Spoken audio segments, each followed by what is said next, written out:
Celebrity মানেই তো troll হবে, তুমি বাধ্য। মানে আমি বলছি না ট্রোলকে আমি সাপোর্ট করছি, আজকে শুভশ্রীর সাথে যা হচ্ছে, যা ঘটছে, মানে আমার নিজেরই খারাপ লাগছে, কিন্তু সি ইজ ফেমাস।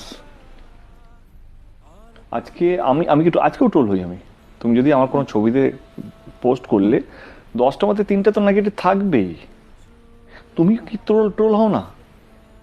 খুবই। এবার তুমি আজকে আমার সাথে ইন্টারভিউ নিচ্ছ বলে তুমি আমার সঙ্গে ছবি রিলিজ করে, তোমার ট্রোলের দায়িত্ব কি আমার?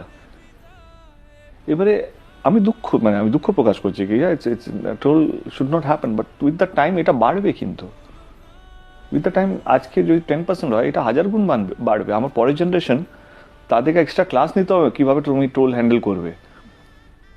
মানে ট্রোল হ্যান্ডেল করা ইজ নট ইজি।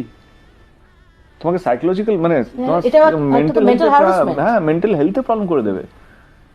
তো তুমি কিভাবে সেটা হ্যান্ডেল করবে, সেভাবে তুমি রিয়াক্ট করবে, কিভাবে তুমি রিয়াকশন দেবে, সেটা ডেফিনেটলি ইম্পর্টেন্ট।